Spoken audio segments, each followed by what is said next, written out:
नमस्कार, आप देख रहे हैं स्वराज एक्सप्रेस में हूं आपके साथ बुशरा। सत्ता का सेमीफाइनल लगातार जो तमाम ताजा रुझान हम आपको बता रहे हैं, बहुत सी ऐसी सीटें हैं जो जीत हार की स्थिति को भी तय कर चुकी हैं। लगातार उनकी भी जानकारी हम आपको दे रहे हैं। दरअसल मध्य प्रदेश विधानसभा की 230 सीटों पर लगभग तस्वीरें साफ हो चुकी हैं। रुझान में बीजेपी को 2/3 से ज्यादा बहुमत मिलता दिख रहा है। बहुमत के लिए 116 सीट चाहिए थी, लेकिन अब तक जिन सीटों पर निर्वाचन आयोग ने नतीजे घोषित कर दिए हैं उसमें से अधिकतर पर बीजेपी को जीत हासिल हुई है। अभी नतीजे आना बाकी है, लेकिन ज्यादातर सीटों पर बीजेपी आगे चल रही है और बीजेपी की बढ़त वाली सीटों के सीधे तौर पर नतीजों में बदल जाने का अनुमान लगाया जा रहा है। और मध्य प्रदेश में लाडली बहना योजना को बड़ा गेम चेंजर माना जा रहा है। और उधर छत्तीसगढ़ में आने वाले नतीजों को बड़े बड़े राजनीतिक पंडितों को चौंका दिया है। और चलिए अब आपको सीधे लिए चलते हैं जहां PCC chief Kamalnath press conference कर रहे हैं। में मजबूती आई, ये हमारी प्राथमिकता होनी चाहिए।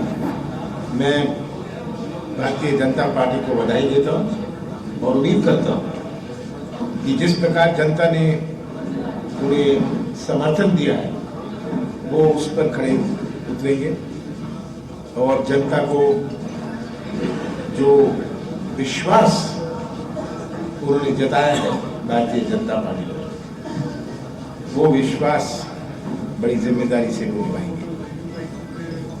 आज हमारी दूसरी उम्मीद थी।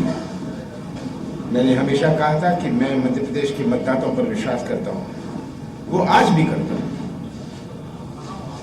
मैंने पिछले 1 महीने से कह रहा हूँ मैं मध्य प्रदेश के मतदाताओं पर विश्वास करता हूँ। मेरे से जब आप पूछते थे कि कितनी सीटें आएंगी, मैं कहता था मैं मध्य प्रदेश के मतदाताओं पर विश्वास करता हूँ।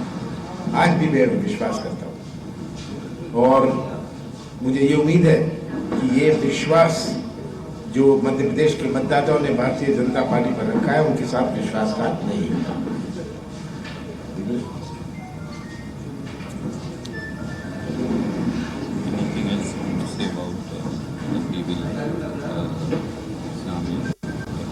हम इस पर विचार करेंगे कि क्या हमें कमियां थी, क्यों हम मतदाता को अपनी बात नहीं समझा पाए। हर उम्मीदवार से चर्चा करके, वो हारा हुआ हो या जीता हुआ हो, हम उनसे चर्चा करेंगे अगले कुछ दिनों में और उस चर्चा के बाद हम इसका निष्कर्ष निकालेंगे। जी, क्या चूक हो गई, बड़ी टक्कर थी आपकी? ये सब तो एक दिन और। Thank you. हमने आपको दिखाई जहां PCC chief Kamalnath press conference कर रहे थे, जहां उन्होंने अभी तक के जो रुझान सामने आए हैं उसको लेकर उन्होंने बयान दिया कि जनता, मध्य प्रदेश की जनता ने पर उन्हें पहले से विश्वास था और अब भी वो जनता पर विश्वास करते हैं, यानी मध्य प्रदेश के मतदाता पर उन्हें पूरा भरोसा है और जो भी अभी तक की स्थिति है उसको लेकर उन्होंने सहमति जताई। और साथ ही उन्होंने ये भी कहा कि हम इस पर समीक्षा करेंगे कि कहां पर चूक रह गई, कहां पर कमी रह गई।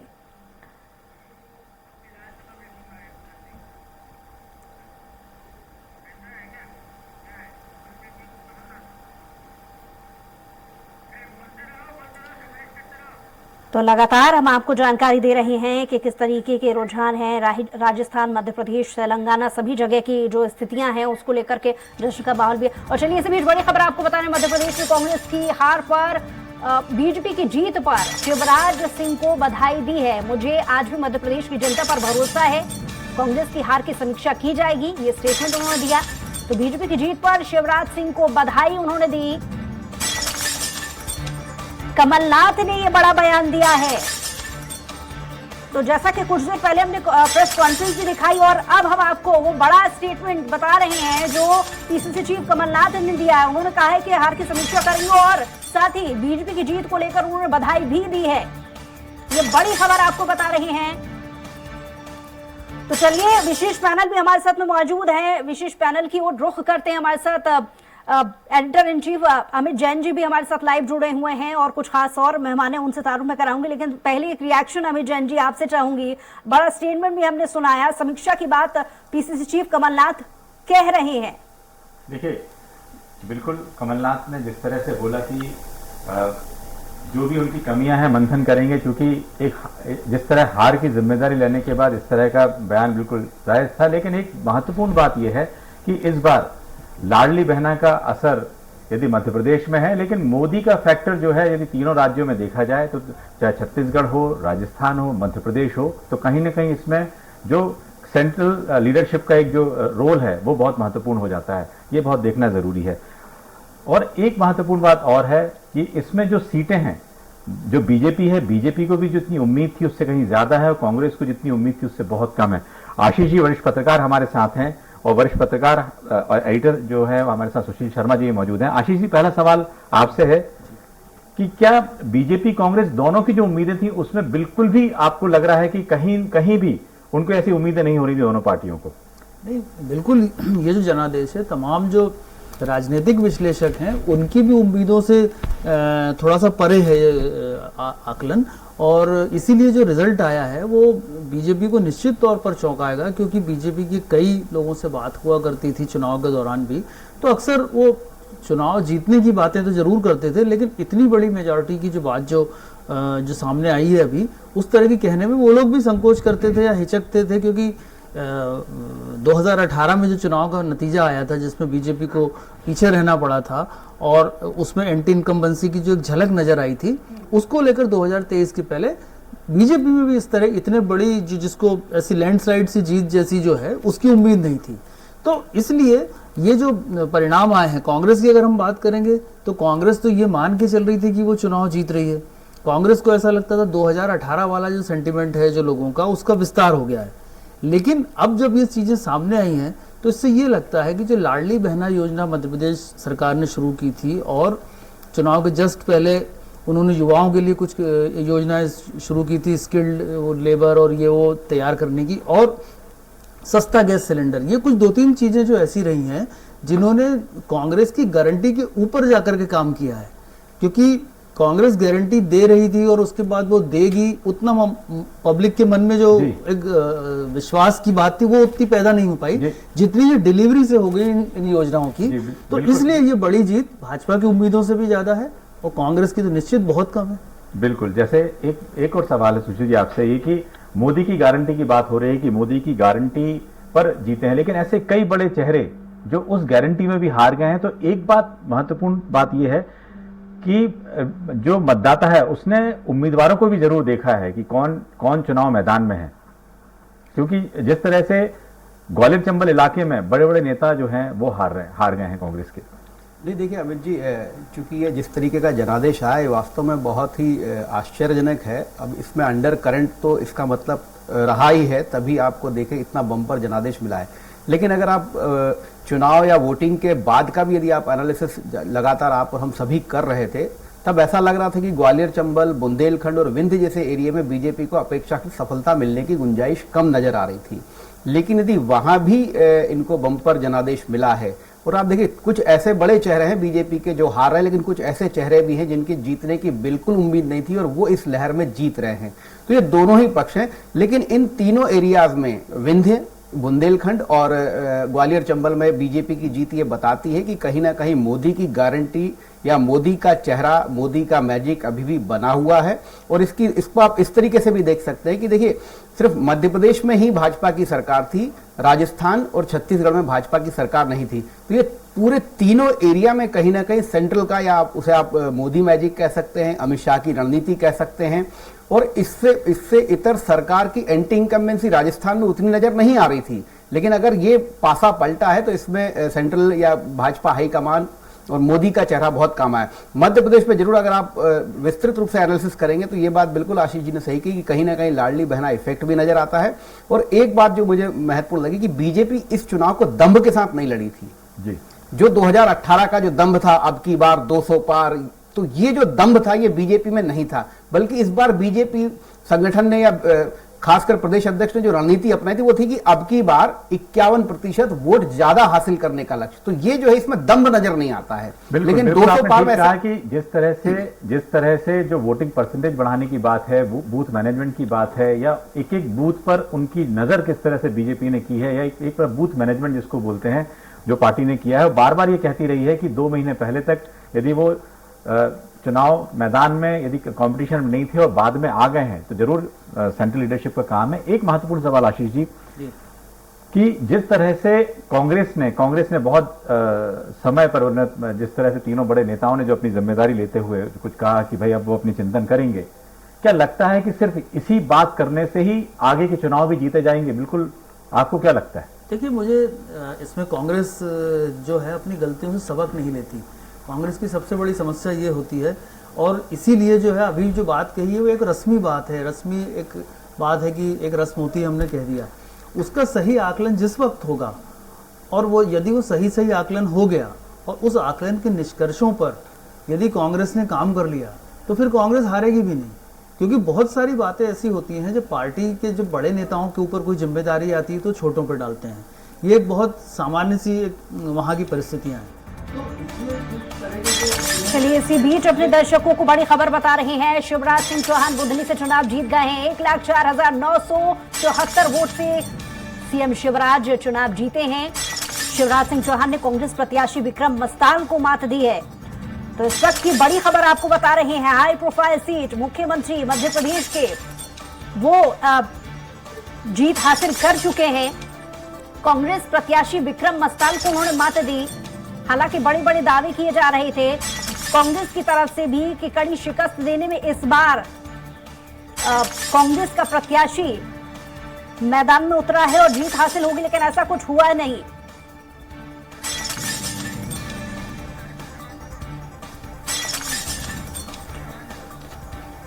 तो एक बार फिर से रुख करेंगे विशेष पैनल की तरफ। अमित जैन जी, जिस तरीके से बड़े बड़े कसीदे पहले से ही कांग्रेस पार्टी इस हाई प्रोफाइल सीट बुधनी को लेकर के बड़े बड़े दावे कर रही थी, ऐसा हुआ नहीं। अभी हाल ही में जो हमने ब्रेकिंग चलाई है कि मुख्यमंत्री शिवराज सिंह चौहान एक बार फिर से जीत गए हैं। जी। इस बार उम्मीद की जा रही थी कि कड़ा मुकाबला तो कम से कम दिया जाएगा, लेकिन ऐसा हुआ नहीं। बिल्कुल, यह है कि बिल्कुल कांटे की टक्कर, कड़ा मुकाबला। पिछले कई दिनों से इस तरह की बातचीत हो रही थी कि बीजेपी कांग्रेस के बीच में कांटे की टक्कर है। लेकिन एक बात और बताएं, शिवराज सिंह चौहान भी इस बार 1,04,000 से ज्यादा मतों से जीते हैं। इसके अलावा भी कई और ऐसे बीजेपी के प्रत्याशी हैं जो 1 लाख से ऊपर वोटों से जीते हैं, और अभी कुछ ऐसे प्रत्याशी हैं जो 1 लाख से वोटों से आगे चल रहे हैं। इसका मतलब यह है कि किस स्तर तक बूथ मैनेजमेंट या मतदाताओं के मन को समझने की कोशिश की गई थी। चाहे प्रधानमंत्री मोदी के द्वारा जो उन्होंने स्लोगन भी दिया कि मोदी के मन में मध्य प्रदेश और मध्य प्रदेश के मन में मोदी, और उसका एक जो जुमला ये कहे जो कांग्रेस ने लगातार इसको जुमला कहा, लेकिन वो एक कारगर बिल्कुल साबित हुआ बीजेपी के लिए। रामबाण की तरह उसको कहा जाए कि उस कारण से, और कितने सारे ऐसे प्रत्याशी हैं जो नए चेहरे हैं वो सामने आ रहे हैं। कई ऐसे चेहरे हैं जो 8वीं बार भी लगातार जीत रहे हैं। वो काम की वजह से हैं, कुछ नाम की वजह से हैं, इस तरह से। लेकिन एक प्रकार जो एक बीजेपी ने समग्रता से जिस तरह से चुनाव लड़ा है उसका असर देखने को मिला है। एक सवाल आशीष जी आपसे है कि क्या लगता है कि जिस तरह से बीजेपी का जो मैनेजमेंट है वो जो 4 राज्यों में, तेलंगाना में नजर नहीं आया, उसके पीछे कुछ आप ऐसी रणनीति को देखते हैं क्या? वो जादुई आंकड़ा जो है वो काम कर गया। हमारे साथ विकास सिंह सोलंकी इंदौर से हमारे संवाददाता जुड़ गए हैं कुछ और अपडेट्स के साथ। जी विकास, क्या अपडेट है आपके पास? देखिए, अगर इंदौर की बात की जाए, इंदौर जिले की 9 विधानसभाओं की, तो बीजेपी लगातार बढ़त बनाए हुए है। इंदौर विधानसभा 3 के जो है नतीजे आ चुके हैं। बीजेपी के गोलू अग्निहोत्री वहां से जीत दर्ज कर दी है। वहीं अगर बात की जाए, सबसे हॉट सीट इंदौर विधानसभा 1 थी, जहां से बीजेपी के राष्ट्रीय महासचिव कैलाश विजयवर्गीय चुनाव मैदान में उतरे थे और 50,000 के लगभग वोटों से जो है कैलाश विजयवर्गीय आगे चल रहे हैं। सबसे बड़ी बात है कि जिस तरह से बीजेपी ने पहली सूची के अंदर उन सीटों पर फोकस किया था जिन सीटों को 2018 के चुनाव में हार गए थे, उसमें इंदौर की राव विधानसभा थी। वहां पे पूर्व कैबिनेट मंत्री कांग्रेस के जीतू पटवारी विधायक थे। तो कहीं ना कहीं मधु वर्मा को सबसे पहले टिकट देकर वहां पर जो रणनीति बनाई गई थी। यही कारण है कि 32,000 की लीड के साथ मधु वर्मा जो है अभी आगे चल रहे हैं। तो सबसे बड़ा फोकस जिस तरह से केंद्रीय नेतृत्व का, चाहे प्रधानमंत्री नरेंद्र मोदी का हो, अमित शाह के लगातार दौरे हो, और जो सीटें जो इस पे फोकस की थी उन सीटों को जीतने का जो दावा किया गया था बीजेपी ने वो करके दिखाया है। और राव विधानसभा से अगर बात की जाए तो कांग्रेस के दिग्गज नेता जीतू पटवारी को मधु वर्मा ने हरा दिया। पिछली बार मधु वर्मा जीतू पटवारी से आगे थे, लेकिन कहीं ना कहीं रणनीति बदली। जिस तरह का काम जो है बीजेपी ने किया लास्ट के दिनों में देखने में आया कि लगातार गृह मंत्री अमित शाह जो है मध्य प्रदेश के दौरे पर थे, और जो बीजेपी की तरफ से कहा गया था मध्य प्रदेश के मन में मोदी, मोदी के मन में एमपी, तो यह भी जो था यह कहीं ना कहीं कारगर साबित होते हुए दिखा है। अभी 9 की 9 विधानसभा सीटों के अंदर से 1 के परिणाम आ चुके हैं। विधानसभा 3 से बीजेपी के गोलू शुक्ला जो है जीत हासिल कर चुके हैं। वहीं अगर बात की जाए तो सिर्फ एक विधानसभा ऐसी है जो विधानसभा 5 नंबर है, वहां से बीजेपी के महेंद्र हाटिया कभी 1000-1500 वोटों से आगे, कभी कांग्रेस के सत्यनारायण पटेल आगे चल रहे। तो आगे पीछे जो है कड़ा मुकाबला विधानसभा 5 में देखा जा रहा है। बाकी अगर इंदौर की 8 सीट की बात की जाए तो इतना आंकड़ा जो है, जो जादुई आंकड़ा अगर कहेंगे कि कई हजारों की लीड जो है, अगर बात की जाए तो कैलाश विजयवर्गीय ने 50,000 से ज्यादा की लीड ले रखी है। और सबसे बड़ी बात विधानसभा 2 की, इस बार विधानसभा 2 में जो रमेश मेंदोला है बीजेपी के 1 लाख से ज्यादा वोटों की लीड के साथ अभी भी जो है 2 से 3 राउंड की गिनती होना बाकी है। तो एक बड़ा आंकड़ा जो है 2 नंबर के अंदर गया है। जो शेष बची हुई सीटों पर राउंड बाकी हैं उस पर नजर आप बनाए रखिएगा। आपसे अपडेट्स और भी लेंगे। फिलहाल बहुत शुक्रिया तमाम जानकारी के लिए विकास। एक बार फिर से रुख करते पैनल की तरफ। अमित जैन जी, जिस तरीके से हमने देखा कैलाश विजयवर्गीय की सीट को लेकर के विकास हमारे संवाददाता जिक्र कर रहे थे, हाई प्रोफाइल सीट है। अगर इंदौर क्षेत्र से लगी हुई जो सीटें हम बात करें, हाई प्रोफाइल और भी बहुत सारी सीटें, उम्मीदें बहुत ज्यादा थी कैलाश विजयवर्गीय सीट को लेकर के। अगर विश्लेषण करें वो उन्होंने निकाल लिया जैसा कि विकास बता रहे थे, लेकिन और सीटों से और भी उम्मीदें थी, क्या कहेंगे आप? नहीं, जैसे मालवा में यदि देखा जाए तो सबसे बड़ा चेहरा यदि है तो कैलाश विजयवर्गीय का चेहरा है। उस इलाके में उस सीट पे तो संशय नहीं था, सिर्फ मार्जिन की बात थी कितने मतों से वो जीतेंगे। लेकिन एक बात है कि जिस तरह से पूरा काम हुआ है, उन्होंने अपने इंदौर की पूरी सीटों पे जो काम हुआ है, मालवा में जो काम हुआ है, क्योंकि जिस तरह की जिम्मेदारी उनको दी गई थी उन्होंने बखूबी से उसको निभाया है। और 50,000 के मतों से आगे होना और एक प्रकार से जो एक टाइट फाइट जो बार बार शब्द का उपयोग हो रहा था उसको लेकर भी ये है कि इंदौर से भी अच्छी खबर बीजेपी के लिए आ रही है। सुशील जी, आप भी लगातार इसमें चर्चा में लगातार इसके पहले भी हमारी बातचीत होती थी। ये बताएं कि विंध्य में कुछ हद तक कांग्रेस को एक सफलता मिली है, बाकी सब जगह चंबल है, मालवा है, बाकी सब जगह कोई कारण समझ में आ रहा है कि कांग्रेस अचानक ही ऐसा कि वहां कुछ नहीं कर पाई? देखिए अमित जी, अगर आप देखेंगे कांग्रेस के प्लान को देखेंगे तो कांग्रेस ने भ्रष्टाचार को मुद्दा बनाया था, कांग्रेस ने बेरोजगारी को मुद्दा बनाया था, कांग्रेस ने महंगाई को मुद्दा बनाया था। और विंध्य में जो एक बड़ा कांड हुआ था, जो पेशाब कांड हुआ था, उसके कारण भी लग रहा था कि विंध्य में आक्रोश होगा।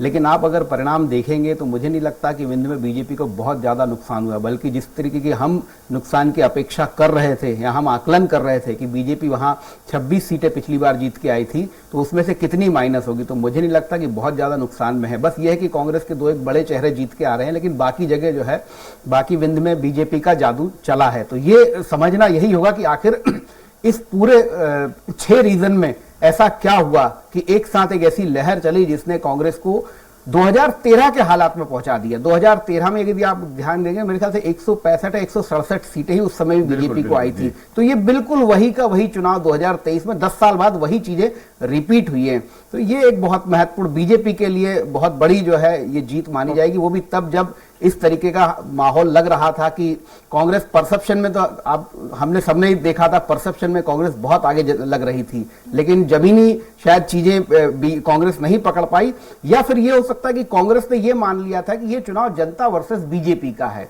ये बहुत बड़ी गलती कांग्रेस से हुई है। जनता वर्सेस बीजेपी का चुनाव नहीं था, ये बीजेपी वर्सेस कांग्रेस का ही चुनाव था, और इसमें जनता ने दोनों दलों में जो बेहतर लगा उसको चुना है। तो ये एक बहुत बड़ी बात है। बिल्कुल आपने ठीक कहा कि किस तरह से जनता वर्सेस बीजेपी का ना दोनों पार्टियों का चुनाव था। आशीष जी, एक और सवाल यह है कि छत्तीसगढ़ की यदि बात करें, छत्तीसगढ़ में 7 बड़े मंत्री, बड़े चेहरे हारे हैं और उनकी परफॉर्मेंस 2003 में भी इतनी बुरी नहीं थी जितनी बुरी अभी हो गई है। तो वहां कारण, जबकि वहां ऐसा लग रहा था कि जितने भी चुनावी पंडित कहें या जो विश्लेषक कहें या जिनका भी है कि जो भूपेश बघेल अच्छी मेजॉरिटी से दोबारा सरकार बना रहे हैं, वहां यदि इतना ज्यादा इस तरह की सीट आई है तो उसका कारण क्या मानते हैं आप? देखिए, मुझे लगता है कि छत्तीसगढ़ में भाजपा ने जितनी तैयारी की थी और जिस तरह से भाजपा हाईकमांड ने और सारे लोगों ने मिलकर घेराबंदी की थी, उतनी मध्य प्रदेश में भी नहीं थी। और खुद भाजपा भी छत्तीसगढ़ को लेकर ज़्यादा आश्वस्त थी, और चुनाव के काफ़ी समय पहले ये चीज़ें आने लगी थी कि वहाँ पर कांग्रेस पर भाजपा ने लगातार बढ़त बना ली है। तो कई तरीकों से छत्तीसगढ़ में भूपेश बघेल सरकार का भाजपा ने घेराव किया था, सरकार के स्तर पे भी किया था, संगठन के स्तर पे भी किया था, और कई ऐसे मोड़ उसमें आए थे, कई उतार चढ़ाव उस चुनाव में ऐसे आ रहे थे जिससे साफ लग रहा था। लेकिन इन सब के अलावा भी देखा जाए तो ये चूंकि वोट जनता ने दिया है, तो कहीं ना कहीं जनता एक तो भाजपा द्वारा लगाए गए जो भी कैंपेन था, आरोप था, उससे सहमत हुई, और दूसरी बात कहीं उसकी अपनी तकलीफ भी थी। उससे ये भी लगा कि भाजपा कांग्रेस की जो सरकार वहां पर थी वो एक किस्म का एक आभा मंडल बना के, एक किस्म का एक परसेप्शन बनाकर ये बताकर चल रही थी, क्योंकि बहुत सारी उसकी योजनाएं कई बहुत सारी अच्छी हुई, उसका रोजगार का और विकास का मॉडल भी बीच बीच में चर्चा में आता रहा। लेकिन जब वोट अगर नहीं पड़ा है तो इसका मतलब ये है कि वो जो उसकी स्कीम्स थी या जो भी उसके काम थे या जो मंत्रियों की जो परफॉर्मेंस थी या जो उनका जनता से जो संवाद था वो सब टूटा हुआ था, और जो लाभ था वो कुछ सिलेक्टेड लोगों को मिलता रहा, वो पूरी जड़ों तक नहीं पहुंचा। इसलिए जो ये स्थिति हुई है कि आम आदमी पार्टी ने दिल्ली में इतना ही बहुमत लिया था, और दोबारा जब वो सरकार में आई तो भी लगभग उसको उतना ही वोट मिला, उतनी ही सीटें मिली।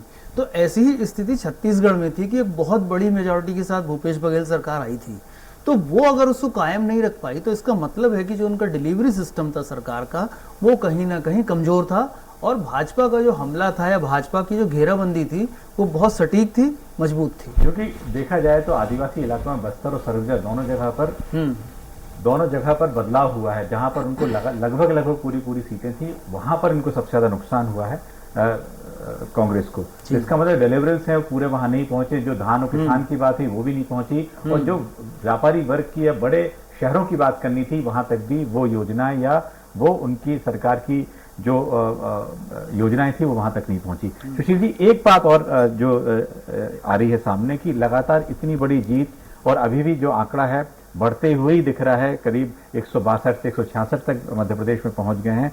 तो ये लगता है कि अब जितने बड़े नेता इस चुनाव मैदान में हैं, जो 7 सांसद उतारे थे उनमें से भी लगभग एक आध को छोड़ने तो बाकी सब जीत की ओर हैं, वो जीत गए हैं, और भी बड़े ऐसे नाम जो 8-8 बार से विधायक हैं। अब एक मध्य प्रदेश में जो एक मंत्रिमंडल जैसी चीज होती है उसको लेके बड़ी समस्या कहें या किस तरह की माथापच्ची होगी?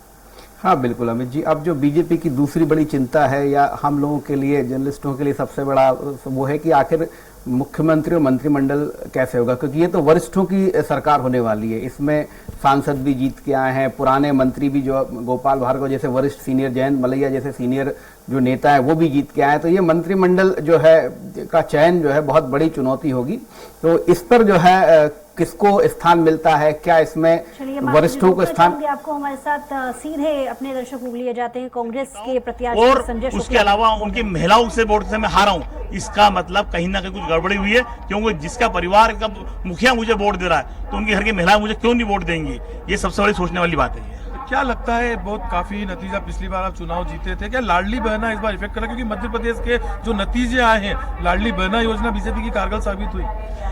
हम उसको लाडली लक्ष्मी मान लें या घोटाला मान लें, या ये धन और बल और ताकत का चुनाव था, इसमें पूरा प्रशासन हो या चुनाव आयोग, इन्हें सब ने मिलकर पूरे प्रदेश में चुनाव हराया है। आपके इधर से कोई भी बड़ा लीडर जो है विधानसभा एक में नहीं आया, लेकिन लगातार जो 1 नंबर विधानसभा में तमाम केंद्रीय नेतृत्व जो था यहाँ पर लग गया था। क्या लगता है कि कोई बड़ा नेतृत्व नहीं आया इसलिए आपकी हार हुई है? मुझे बड़ा अपना में गर्व है, क्यों मेरे को हराने के लिए प्रधानमंत्री आ जाए, केंद्रीय मंत्री आ गए, मुख्यमंत्री आ गए, और स्टेट का, देश का कोई ऐसा नेता नहीं है जो मुझे बंगाल से आए लोग, पूरे प्रदेश से आए, इसके लिए मैं हारा नहीं हूँ। ये जीत हुई है, या चर्चा का विषय है कि जीत से ज्यादा हार वाला की चर्चा हो रही मेरी। जिस तरह शुरुआती चुनाव का दौर था, एक अलग ही टक्कर देते हुए नजर आ रहे थे, तो क्या लगता है क्या कारण हो गया कि 5 साल से विधायक भी लगातार आपने जो धार्मिक अनुष्ठान हो, कई कार्यक्रम विधानसभा में करा, तो क्या लगता है मुख्य कारण क्या रहा है आपकी हार का? अब उसके लिए हम विचार करेंगे। आप खुद ही बोल रहे हैं कि मैंने ना कोरोना काल हो या धर्म हो या विकास हो या शादी विवाह हो, हर चीज के अंदर मेरी विधानसभा में मैंने काम करा है, परंतु मैं क्यों हारा है, इससे हम जितने हमारे लोग,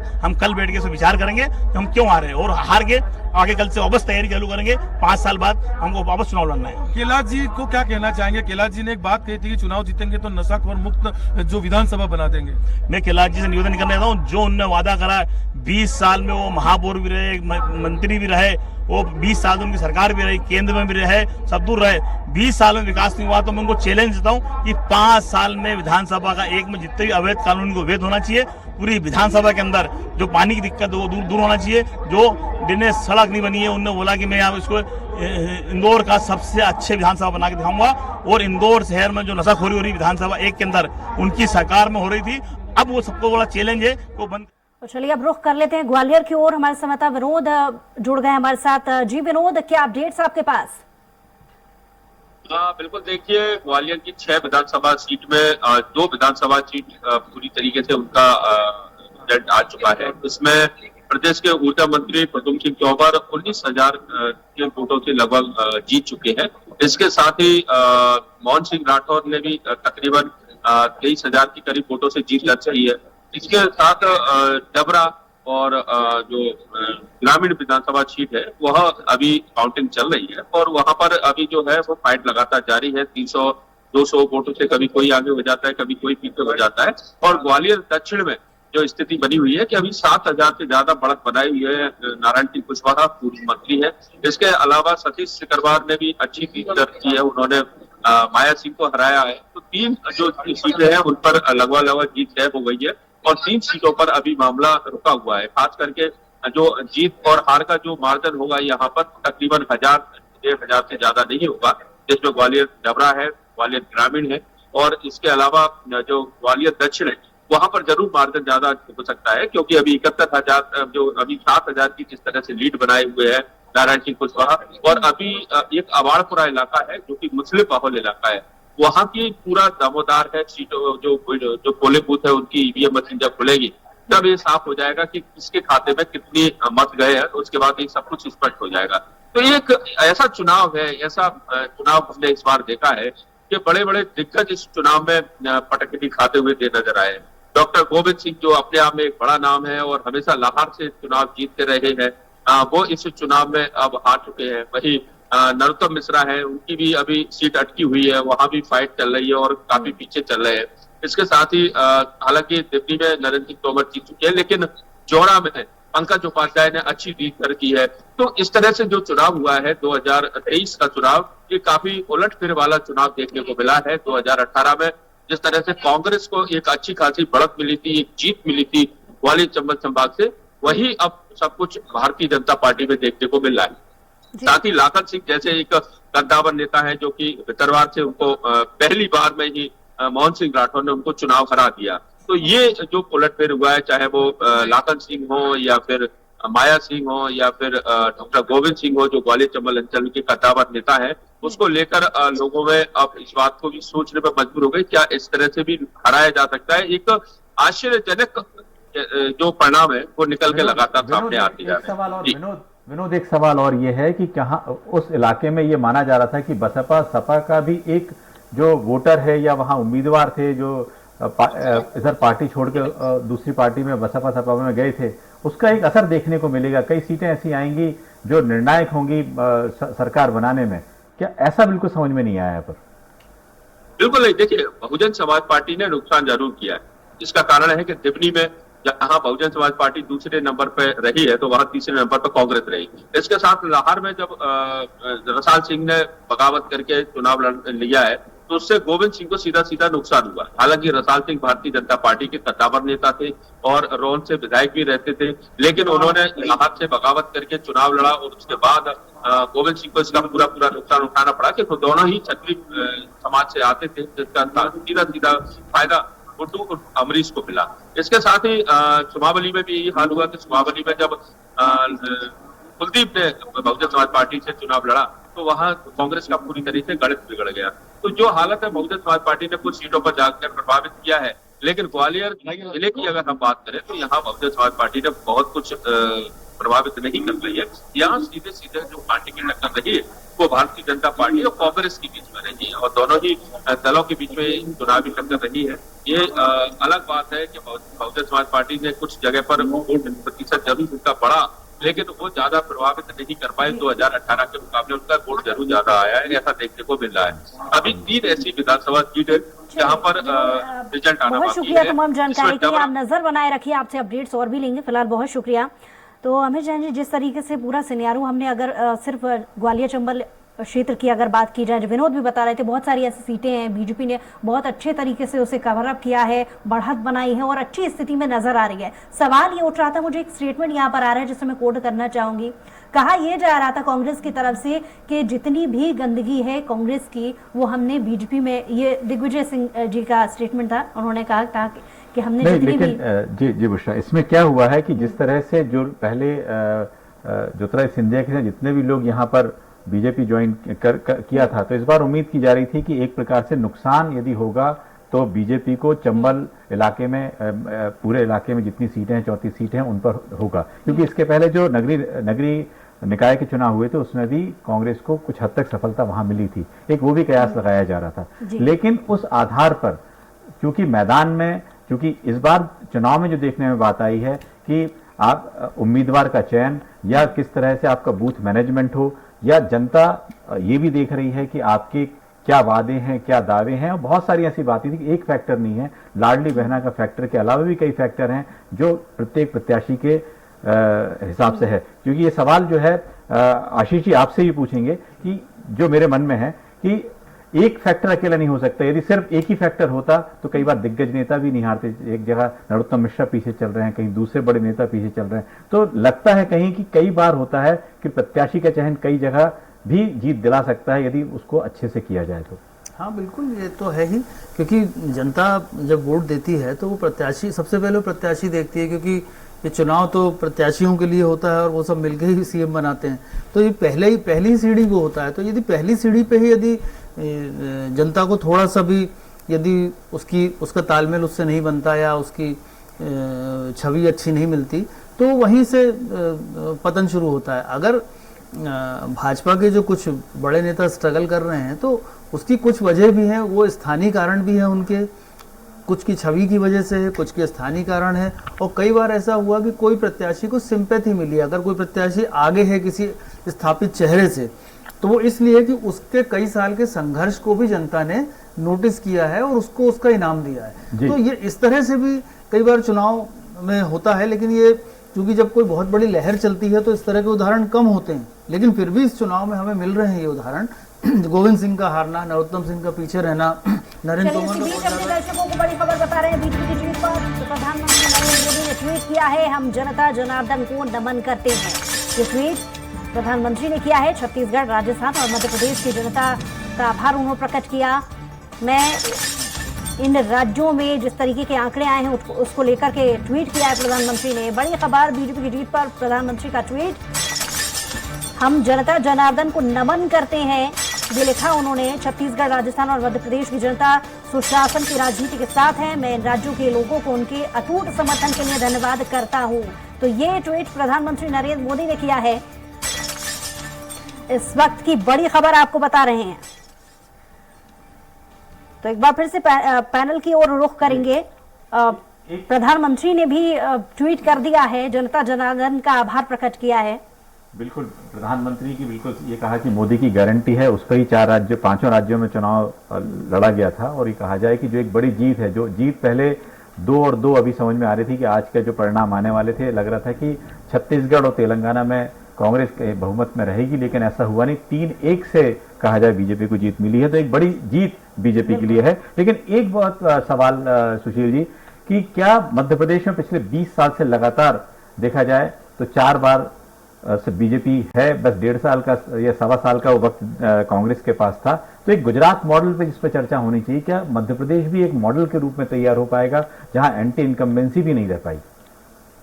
नहीं, बिल्कुल अमित जी, इस परिणाम को देख के तो आप ये कह सकते हैं। और मुझे एक बात और समझ में आती है कि ये जो मध्य प्रदेश मॉडल है, ये न केवल बीजेपी के लिए महत्वपूर्ण है बल्कि संघ के लिए भी बहुत महत्वपूर्ण है। संघ मध्य प्रदेश को अपना सबसे महत्वपूर्ण स्थान मान के चलता है और वहाँ पर आप देखें तो मध्य प्रदेश में संघ की गतिविधियाँ भी लगातार रहती हैं। लेकिन अगर इस पूरे जनादेश को आप देखें तो 15 महीने का जो कार्यकाल, रोकना चाहूंगे, हमारे साथ स्वीकृति जैन जी बीजेपी से प्रवक्ता, वो हमारे साथ फोन लाइन पे जुड़ गई हैं। बहुत स्वागत है आपका स्वीकृति जी। सुकृति जी, आपको आवाज मिल रही है? बिल्कुल साहब, बहुत अच्छी आवाज आ रही है और अच्छा लग रहा है। जी, रिएक्शन चाहूंगी आपका, क्योंकि राजस्थान की स्थिति देखी जाए, मध्य प्रदेश की, छत्तीसगढ़ में सभी जगह बीजेपी ने बहुत अच्छा प्रदर्शन किया है। जी, ये जो है ये नरेंद्र मोदी शिवराज सिंह का जादू है। ये जहाँ तक है राजस्थान में भी अशोक गहलोत ने बहुत बांटा है, लेकिन जनता ने अस्वीकार कर दिया। भूपेश बघेल ने भी बहुत दिया है, लेकिन जनता ने अस्वीकार कर दिया। जनता ने कहा कि देश को यदि मजबूत बनाना है तो नरेंद्र मोदी जी के हाथ मजबूत करें, और मध्य प्रदेश, राजस्थान, छत्तीसगढ़ में भारतीय जनता पार्टी की राज्य में सरकार बनेगी तो राज्य का भी उन्नति होगी और देश की भी उन्नति होगी। लेकिन वो कौन सा फॉर्मूला है, वो कौन सा फॉर्मूला है जो काम कर गया लगभग तीनों स्टेट में, जहां पर देखा जादुई आंकड़े, उम्मीद से बहुत ज्यादा अच्छी स्थिति में अभी तक के रुझानों में बीजेपी नजर आ रही है? कौन सा फॉर्मूला काम कर रहा है? भारतीय जनता पार्टी की जो कार्य प्रणाली है, निर्विकार भाव से जनता के लिए काम करते रहना। जिस दिन चुनाव होता है उसके अगले दिन से जनहित के काम चालू कर देते हैं। ये इंतजार नहीं करते कि चुनाव की तारीख आएगी तभी हम करेंगे, और जनता में इस बात की एक स्थायी छाप पड़ जाती है कि भारतीय जनता पार्टी की सरकार आएगी तो मेरे को ठीक अगले दिन से ही मेरे हित में सोचना चालू कर देंगे। इसका प्रभाव जनता पर पड़ता है, ये इसीलिए वोट देते हैं लोग। चलिए, बहुत शुक्रिया हमारे साथ जुड़ने के लिए, तमाम बातचीत के लिए सुकृति जी। जी, सुशील जी, और हमारे साथ हमारे संवाददाता कविता पांडे जी बीजेपी कार्यालय से जुड़ी हुई हैं। जी कविता, क्या अपडेट्स आपके पास हैं कि किस तरीके, क्योंकि कुछ देर पहले हम जश्न की भी कुछ तस्वीरें आपने साझा की थी जो हमारे दर्शकों को हमने दिखाई, क्या माहौल वहां पर नजर आ रहा है? बिल्कुल बुशरा, बताना चाहूंगी कि सुबह से जो स्वराज एक्सप्रेस है पल पल का अपडेट जो है अपने दर्शकों को बता रहा है। और देखिए, अभी भी यहाँ पर जो मोदी के मन में एमपी के मन में मोदी वो गाना बज ही रहा है, और यहाँ पर जो है अभी और भी जश्न की तैयारी जो है वो की जा रही है। लाइट लगा दी गई है और आप देख सकते हैं, कैमरामैन को बोलूंगी, पूरे यहाँ पर लाइट लगा दी गई है। जो प्रत्याशी जीतते जा रहे हैं बुशरा, वो लोग यहाँ पर आ रहे हैं, और जो आप देख सकते हैं कि जश्न का माहौल है, जश्न के माहौल का अभी और तैयारी हो रही है, और खूब बढ़ चढ़कर जो बीजेपी कार्यकर्ता है उनमें उत्साह है। और अभी जो तस्वीर है, जब अभी जो रिजल्ट स्पष्ट हो जाएगा बुशरा, तो जो तस्वीर है तस्वीर और क्लियर हो जाएगी और यहाँ जश्न का माहौल धूम धड़ाके देखने को मिलेगा बुशरा। जी, कुछ देर पहले की जो और तस्वीरें हम तक आपने साझा की थी कविता, उसमें तमाम जो बड़े दिग्गज हैं नेता वो भी वहां पर पहुंच रहे थे बीजेपी कार्यालय, और उनसे भी आपने बातचीत करने की कोशिश की थी। अभी कौन कौन वहां पर पहुंच रहे हैं, क्योंकि जाहिर है एक साथ एक दूसरे के साथ मिलकर जो जीत की खुशी है उसे मनाने को लेकर जो तैयारियां हैं वो नजर आ रही थी। तो इससे जुड़ी क्या और स्थितियां नजर आ रही हैं, कैसी तस्वीरें और नजर आ रही हैं, कौन कौन वहां पर बड़े नेताओं की मौजूदगी है? जी बिल्कुल बुशरा, बताना चाहूंगी जो बड़े नेता है उनका आना जाना लगा हुआ है, आ रहे हैं जा रहे हैं, लेकिन जो यहाँ पर महिलाएं हैं, बीजेपी कार्यकर्ता हैं, महिला कार्यकर्ता है, उनसे हम बात करेंगे। उनका जश्न देखते ही मिल रहा है, किस तरह से जश्न मना रही है। हम लोग बहुत नाच रहे हैं, मस्ती कर रहे हैं, हमें पूरा भरोसा था कि बीजेपी ही आने वाली है। लाडली बहना ने कमाल कर दिया है और हम लोग बहुत प्रचंड बहुमत से जीते हैं। हर हर मोदी, घर घर मोदी, हर हर मोदी, घर घर मोदी, हर हर मोदी, घर घर मोदी, हर हर मोदी, घर घर मोदी, हर हर मोदी। पूरा भरोसा था कि हमारी बीजेपी ही आने वाली है। बिल्कुल बिल्कुल, और लेकिन इतना अंदेशा नहीं था जितने प्रचंड बहुमत से जीती है। कमाल कर दिया लाडली बहना ने, तो शिवराज भैया आपने कमाल कर दिया। देखिए, जो यहाँ पर बुशरा महिला कार्यकर्ता है बीजेपी की, उनका ये कहना है कि शिवराज भैया आपने कमाल कर दिया और लाडली बहना आपने कमाल कर दिया। और यदि केंद्रीय मंत्री प्रहलाद पटेल जी की बात करें, उन्होंने कहा था 2003 का जो रिजल्ट है वो 2023 में दोहराया जाएगा, और आप देख ही सकती हैं बुशरा। बिल्कुल कविता, लौटेंगे आपके पास। अमित जी, जिस तरीके से अपने दर्शकों को हमने तस्वीरें दिखाई, बीजेपी कार्यालय के जश्न का माहौल है, और एक चीज और कोड करने वाली है कि लाडली बहना योजना ने कमाल कर दिया। तो इसका अगर हम विश्लेषण करें तो किस हद तक, कैसे ये योजना प्रभावी रूप से मध्य प्रदेश की जनता पर प्रभाव डाल पाई? देखिए, ये लाडली बहना योजना का करीब 6-7 महीने जिस तरह से शिवराज सिंह चौहान ने इसको शुरू की थी और इसका फायदा बिल्कुल कैलकुलेट तरीके से महिलाओं बहना को जो देने की बात की थी, करीब 1,30,00,000 तक इतनी करीब बहना को जो फायदा मिला है। तो एक ये फैक्टर था, ये उस घर में भी कितने लोग हैं उनको फायदा हुआ। तो इसको देखा जाए तो एक बिल्कुल एक बहना वाला जो फैक्टर था वो उन्होंने कैप्चर किया। इसके पहले भांजियों वाला था, वो मामा कहलाते थे, अब भाई कहलाने लगे।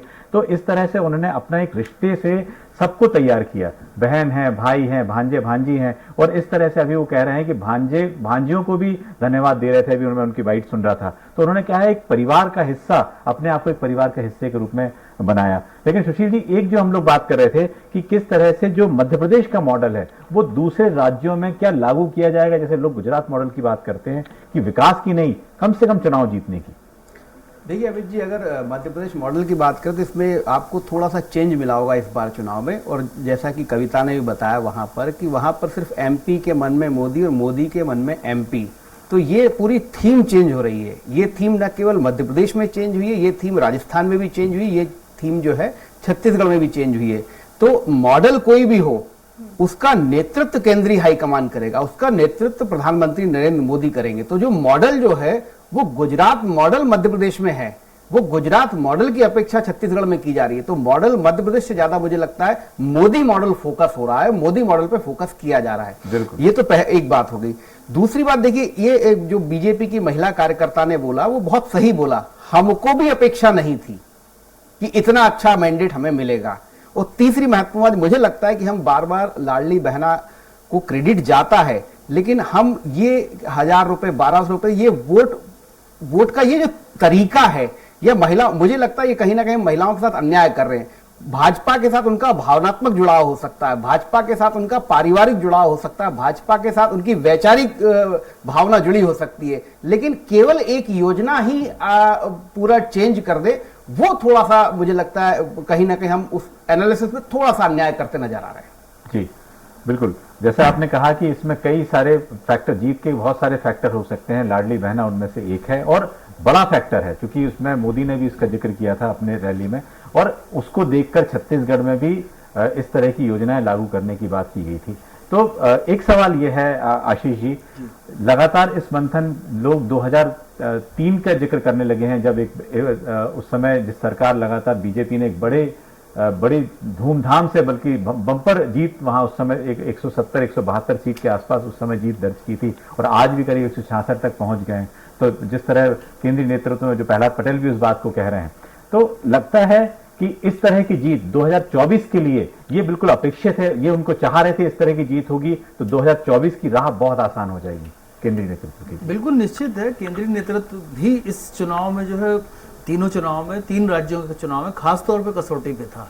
तो क्योंकि पिछले 2 चुनाव में उनका फार्मूले नहीं चले थे, तो ये एक ऐसी करो या मरो जैसी लड़ाई थी भाजपा के लिए भी 2024 के चुनाव के बरख से यदि हम देखें तो इसलिए उन्होंने अपनी पूरी ताकत लगाई, पूरे जितने भी तोपखाने के जो भी कहा जाता है अस्त्र शस्त्र सारे चलाए गए। तो ये उससे एक फार्मूला भी एक मिला है बीजेपी को कि बीजेपी चुनाव इसी पैटर्न पे लोकसभा का भी लड़ेगी, क्योंकि देखिए खाद्यान्न गारंटी की जो योजना है उसका 5 साल के लिए विस्तार पहले किया जा चुका है। वो एक बड़ा जो है इसकी तुरुप का इक्का थी, जो इस चुनाव में जो 80 करोड़ लोगों को केंद्र सरकार फ्री राशन देती है, तो उसका विस्तार पहले किया जा चुका है। दूसरी बात है कि इस चुनाव से एक बात और हुई है, खास तौर पे इन 3 राज्यों के चुनाव से, कि एक बीजेपी का जो ब्रांड था जो थोड़ा सा कमजोर नजर आ रहा था, वापस स्टेब्लिश हुआ है, वापस चमक गया है वो ब्रांड।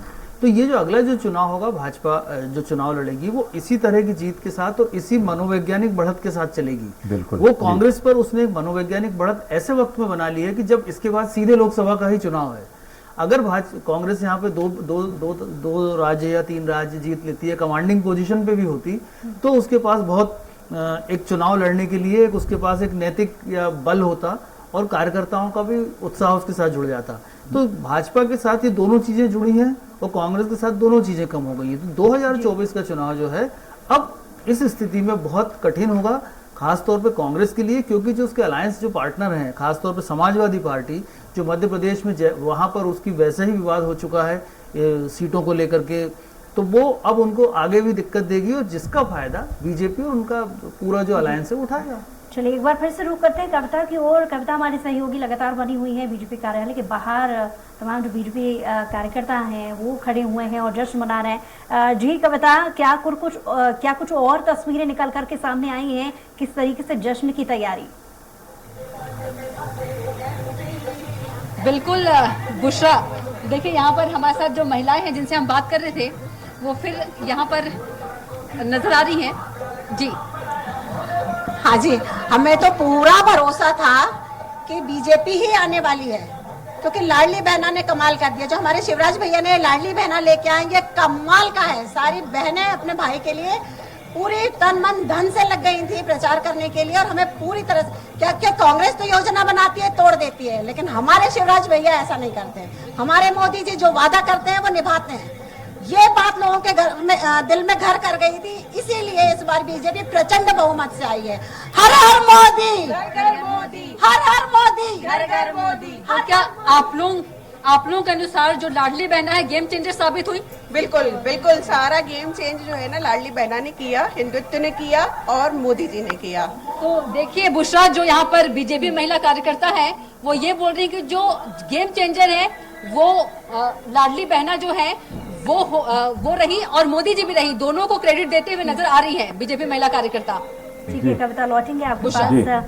अमित जैन जी, जिस तरीके से देखिए जश्न की तस्वीरें लगातार हम दिखा रहे हैं, लेकिन खास बात यह पूरा जो अभी तक स्वराज एक्सप्रेस ने पूरा चुनावी जो कैंपेन के वक्त की जो पूरी स्थितियां हैं, जो खबरें हैं वो अपने दर्शकों तक पहुंचाई हैं। पूरा चुनावी कैंपेन के वक्त में जब तक चुनावी वादों की घोषणा नहीं हुई थी, हम देख रहे थे स्थिति ऐसी थी कि बीजेपी अपनी तरफ से नहले पे दहला जैसी स्थिति होती थी कि कांग्रेस उनसे आगे और बीजेपी फिर उनसे आगे। तो घोषणाएं करने के मामले में एक जो विश्लेषण हमने किया कि लाडली बहना योजना ये कमाल कर गई यहाँ पर। हालांकि कांग्रेस ने भी बहुत सारी ऐसी योजनाएं थी जिन्हें अपनी सरकार आने पर लाने की वादे जनता से किए थे, लेकिन असर एक जनता के बीच में विशेष था। अगर बहना की हुई तो कैसे? बुशरा, इसमें क्या है, लाडली बहना की जो बात है वो जनमानस में सामने समझ में आ रही है, लेकिन उसके पीछे जो बीजेपी संगठन की मेहनत है, संघ की मेहनत है, वो एक ऐसी मेहनत होती है जो बताई नहीं जाती है, जो उनको बिल्कुल एक एक जगह जाके की जाती है। और इससे एक सवाल भी है सुशील जी, जब हम लोग देखते हैं छत्तीसगढ़ में आदिवासी इलाकों में जो जीत हुई है वो कहीं ना कहीं संघ की जो मेहनत है, एक साल पहले से जो हम लोगों को जानकारी मिलती थी कि वहां पर किस तरह से काम किया जा रहा है, या मध्य प्रदेश के कई इलाकों में यहाँ पर डेरा रहता था, संघ के बड़े बड़े पदाधिकारियों का डेरा होता था, या संगठन की ऐसी मेहनत जो राजस्थान में की गई है, तो उसको नजरअंदाज नहीं कर सकते हैं। ये एक फैक्टर हो सकता है। लाडली बहना आज आपको सामने दिख रहा है। सुशील जी, आप इस बात से इत्तेफाक रखते होंगे? नहीं, बिल्कुल आप अमित जी सही कह रहे हैं। देखिए, ट्राइबल एरिया में जो आदिवासी क्षेत्र में बीजेपी को जो सफलता मिली है उसके पीछे सबसे बड़ा हाथ तो संघ का ही रहा होगा, क्योंकि छत्तीसगढ़ में भी बीजेपी की स्थिति बहुत अच्छी नहीं थी। 2018 के चुनाव में तो बहुत दयनीय स्थिति में पहुंच गई थी और उसमें ट्राइबल एरिया का बहुत बड़ा योगदान था कांग्रेस को वहां पर इतना आगे ले जाने में। तो यदि वहां संघ ने काम किया है तो उसका ही नतीजा है कि वहां से बीजेपी को इतना बम्पर वोट मिला है। दूसरी, मध्य प्रदेश में भी आप देख लीजिए, मध्य प्रदेश की 47 आदिवासी सीटों में से 2018 में 31 सीटों पर कांग्रेस ने जीत दर्ज की थी। तो एक बड़ा अलार्मिंग, क्योंकि कांग्रेस संघ का सबसे बड़ा फोकस यदि है तो वो ट्राइबल एरिया पर ही रहता है। और आप देखिए पिछले 5 साल में ट्राइबल एरिया में संघ ने भी काम किया, तभी परिणाम है कि जितना भी आप देखिए, राहुल गांधी जहां से पदयात्रा लेकर निकले थे 6 या 7 जिलों से, जहां की 21 सीटों पर एक बड़े चेंज की बात की जा रही थी, उसमें ट्राइबल एरिया बड़ा एरिया था, लेकिन उस ट्राइबल एरिया में भी बीजेपी ने जीत दर्ज की है। तो ये कहीं ना कहीं दर्शाता है। और संघ बीजेपी की सबसे बड़ी ताकत यदि पीछे कुछ है, जनता के बीच और बीजेपी के बीच में भी एक बहुत बड़ा सेतु का काम करती है, जनता को बीजेपी की तरफ ले जाने का काम करती है, उसमें संघ का बहुत बड़ा योगदान है। इस योगदान को हम बिल्कुल स्वीकार रहे हैं। और एक चीज और जो मुझे लगता है इसमें फैक्टर काम किया, देखिए 15 महीने का मुझे लगता है कि कांग्रेस की सरकार भी एक बड़ा फैक्टर रही है, क्योंकि ये देखिए हम ये मान के चल रहे थे, या एक सामान्य बात होती है कि एंटी इनकम्बेंसी बनी, तो एंटी इनकम्बेंसी यदि आप इस 35 महीनों की करेंगे उस 15 महीने से, तो कमलनाथ सरकार के ज्यादातर मंत्री हार गए चुनाव और बीजेपी के इस सरकार के ज्यादातर मंत्री जीत गए हैं। तो ये फैक्टर भी एक समझ में आता है कि कमलनाथ का बड़े बड़े दिग्गज हार गए, गोविंद सिंह हार गए, सज्जन सिंह वर्मा हार गए, मतलब सुखदेव पासे हार गए, तरुण भानोट जैसे, मतलब सारे जो उनके मंत्री थे लगभग सारे मंत्री हार गए। तो ये एक बहुत बड़ा संदेश है कांग्रेस के लिए, आत्म परीक्षण करने के लिए कि क्या उनके 15 महीने के शासन में जनता को वो सुविधाएं या वो योजनाओं का लाभ मिला था या नहीं। बल्कि बड़े बड़े कांग्रेस के दिग्गज नेता हारे हैं। लेकिन एक और सवाल आशीष जी, क्या उन मुद्दों को, जो मुद्दे महंगाई से जुड़े मुद्दे हैं, जनता से जुड़े मुद्दे हैं, बेरोजगारी के मुद्दे हैं, और भी कई ऐसे जो यहाँ पर कमीशन की बात हो रही थी, क्या कोई ऐसा मुद्दा कांग्रेस अच्छे से नहीं उठा पाई? क्या कोई ऐसा मुद्दा कि जनता से जुड़ा हुआ नहीं था, या कांग्रेस इस बात को नहीं समझा पाई? आखिर चिंतन मंथन में ये सब बातें आएंगी, लेकिन पहले लग रहा था कि जो ओपीएस का एक मामला बीच में आया था कि उसको कुछ फायदा हो जाएगा, ऐसा कोई भी क्या मुद्दा कारगर कांग्रेस नहीं कर पाई क्या? देखिए, सही तो यही लग रहा है कि कांग्रेस उन चीज़ों को नहीं पहुंचा पाई। इसके पीछे मोटे तौर पर मैं ये देख रहा हूँ कि कांग्रेस ने ये सारी बातें जो है या तो प्रेस कॉन्फ्रेंस के माध्यम से कहीं, प्रेस नोट के माध्यम से कहीं, मीडिया बाइट के माध्यम से कहीं, या मंच पे कहीं, कांग्रेस का जो कॉर्डर था वो जनता को कन्विंस करने में कामयाब नहीं हुआ, या वो सक्रिय ही नहीं था। तो अगर ये चीज़ें, जैसे आरएसएस काम करता है, जनता के बीच में जाके बिना प्रचार के काम होते हैं और वो असर दिखाते हैं, वैसा कांग्रेस के पास वैसा कोई मैकेनिज्म है ही नहीं। तो वो जनता तक मुद्दे जो गए हैं वो मंच से गए हैं, जैसे होना चाहिए, जिस तरह से बैठ के बात की जाती है लोगों के बीच में और उन मुद्दों को उतारा जाता है या उनका फीडबैक लेके अपनी योजनाएं बनाई जाती, वो सारी चीज़ें कांग्रेस में नदारत थी। इसीलिए ये जो मुद्दे थे, जो जबकि ज्वलंत मुद्दे थे, महंगाई से सभी परेशान हैं, आज भी जिन्होंने वोट दिया होगा वो भी महंगाई को लेकर दिक्कत में हैं ही। लेकिन सवाल ये है कि भरोसे की बात हुई कि भरोसा कैसे किया जाए। तो यहाँ पे भरोसे के मामले में शिवराज सिंह चौहान का चेहरा और नरेंद्र मोदी का चेहरा भारी पड़ गया कांग्रेस के ऊपर। तो ये अगर इस पर अगर आत्मविश्लेषण कांग्रेस करेगी भी, तो कांग्रेस के पास उसके सुधार के लिए कोई मौके अब है नहीं अगले कई साल तक। तो इसलिए अब बीजेपी की जिम्मेदारी ज़्यादा बड़ी बन जाती है कि जो अपेक्षा से ज़्यादा उसे भी जीत मिली है, और जो उसने वादे किए हैं वो वादे तो पूरे करे ही, लेकिन एक जो बात आ गई है, जो फ्री चीज़ें देने की, सारी चीज़ें देने की, उसके साथ साथ वो उन सारी चीज़ों को किसी प्रोडक्टिविटी से जरूर जोड़ दे, एक रोजगार का मॉडल जरूर तैयार कर दे, क्योंकि ये जो मुफ्त की चीज़ें हैं ये लंबे समय तक किसी भी समाज की सेहत के लिए अच्छा नहीं होता। तो वो यदि ऐसा कोई मॉडल तैयार कर लेगी तो निश्चित तौर पर उसकी ये चुनाव से बड़ी कामयाबी होगी। चलिए आशीष जी, बहुत शुक्रिया तमाम बातचीत के लिए। सुशील जी, आपका भी बहुत शुक्रिया तमाम बातचीत के लिए। अमित जी, आपका भी बहुत शुक्रिया तमाम बातचीत के लिए। तो स्वराज एक्सप्रेस पर मतगणना का महा अपडेट लगातार जारी रहेगा। यहाँ पर रुकेंगे एक छोटे से ब्रेक के लिए, ब्रेक के बाद जल्द हाजिर।